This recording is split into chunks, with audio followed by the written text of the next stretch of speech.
Domingo, senador Paim, teremos eleições na Grã-Bretanha. As primeiras eleições depois do divórcio com a União Europeia, depois do Brexit. Até algumas semanas atrás, dava-se como barato a vitória dos conservadores, da primeira-ministra Theresa May, por larga vantagem de votos. Mas nos últimos dias, as pesquisas identificam uma rápida subida nas intenções de voto para o Partido Trabalhista do líder Jeremy Corbyn. Dizem que os trabalhistas talvez não vençam. Contudo, terão uma representação no parlamento bem maior do que as mais otimistas projeções anteriores. Por que, senador Dário? Porque a mudança a ponto dos conservadores reorientarem o discurso para evitar a sangria de votos. Simples. Os trabalhistas, como disse um jornal conservador, agitaram a bandeira vermelha. Isto é, assumiram o compromisso de reestatizar as ferrovias e as empresas de energia, aumentar fortemente os orçamentos da saúde e da educação, cancelar a cobrança de taxas para as universidades, já que, sob o Partido Conservador, o ensino superior passou a ser pago. E, heresia das heresias, prometeram ainda aumentar impostos para quem ganha o correspondente a mais de R$25 mil ao mês. A taxação sobre os mais ricos, segundo a proposta trabalhista na Inglaterra, vai ter números escandinavos, ou seja, senador Álvaro Dias, até 50% da renda. Com isso, Jeremy Corbyn diz que pode aumentar os gastos públicos, não contê-los, aumentar os gastos públicos em valores correspondentes a 200 bilhões de reais.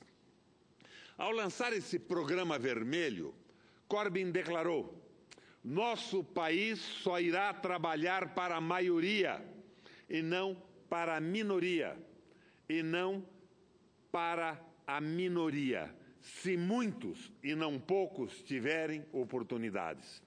O nosso plano de governo é para que todo mundo tenha uma chance justa de se dar bem na vida, porque o nosso país só terá sucesso quando todos tiverem sucesso. Fico imaginando aqui, senador Paim, o horror dos 492 comentaristas de economia da Globo News, da CBN e de todos os economistas de mercado aboletados no Banco Central, no Ministério da Fazenda, na Fiesp, na CNI e na mídia monopolista, ao lerem o programa de governo de Jeremy Corbyn. Veja só a ousadia do rapaz. Ele quer aumentar os investimentos públicos. Ele quer estatizar empresas de transporte e de energia, cujas privatizações foram prejudiciais aos consumidores. Ele quer mais dinheiro para a educação e para a saúde. Ele quer a volta do ensino gratuito nas universidades.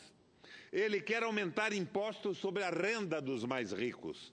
Ele quer aumentar os gastos públicos anuais em 200 bilhões de reais, ou o equivalente a isso. Que perdulário! Escandalizar-se-iam o Temer e o Meirelles. Na semana passada, copresidi a reunião da Assembleia Parlamentar Europa-América Latina, a Eurolate, em Florença, na Itália, e vi reproduzido esse mesmo horror dos conservadores diante das propostas de políticas econômicas que fugissem da idiotia neoliberal, cuja máxima lá e aqui é a mesma. O mundo, além de ser para poucos, já tem dono, dizem eles. Sorry, periferia.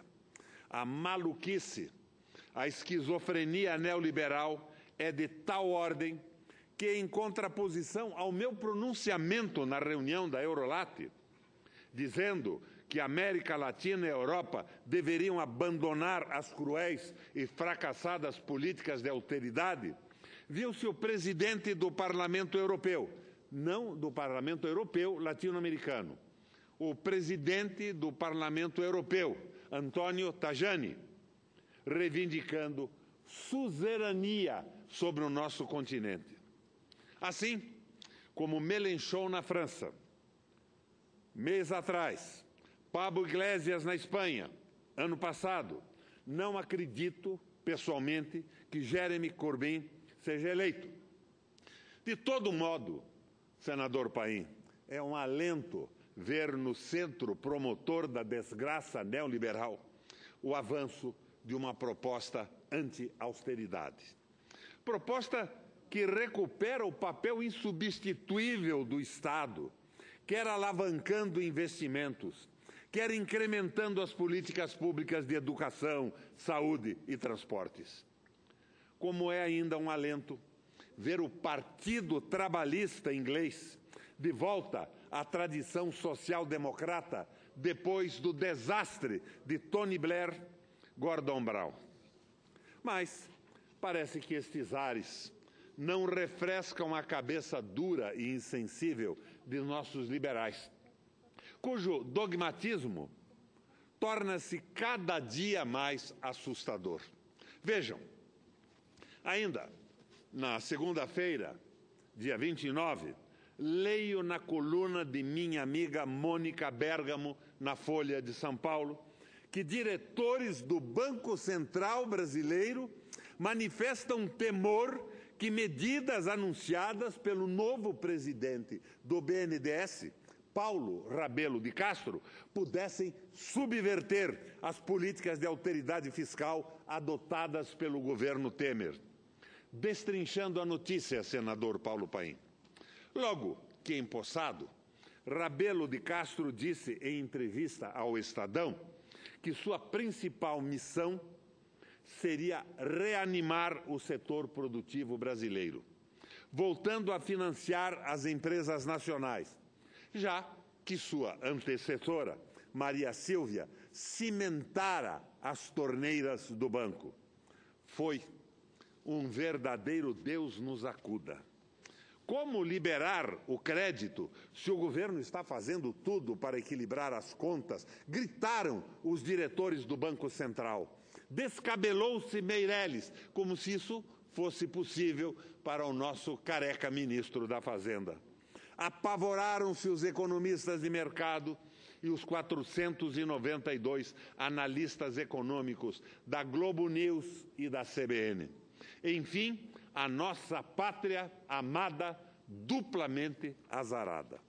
De um lado, o fundamentalismo judiciário, que ou é provocado pelo rigorismo sem causa, pelo fanatismo que queima na pira santa não apenas pecadores, mas também todos os seus bens, já que contaminados pelo pecado, ou fazem, de caso pensado, a serviço do Departamento de Estado norte-americano, como já suspeitei na tal delação premiada do Joesley Batista, da JBS. Se isso fosse verdade, não seriam promotores ou juízes, e sim clássicos quinta-colunas. É uma coisa a ser examinada no decurso da história com o passar do tempo. Já disse no passado o Collor, antes de ser cassado, o tempo é o senhor da razão. De outra parte, os fanáticos do capitalismo financeiro, que chegam à demência de impedir qualquer política de crédito à produção para não afetar políticas de austeridade. Pois é, estamos bem arranjados. E o líder do governo nesta casa quer ainda que a bancada do PMDB se solidarize com o presidente Temer. O presidente Temer, no meu entender, tem direito à ampla defesa e o devido processo legal. Mas, de minha parte, solidariedade à entrega do país, à destruição dos direitos sociais. Senador Paim, caros senadores e senadoras presentes no plenário, estou fora, me incluam fora disso. Obrigado pelo tempo, presidente, e acho que, como combinamos, reassumo a presidência para que Vossa Excelência possa se manifestar no plenário.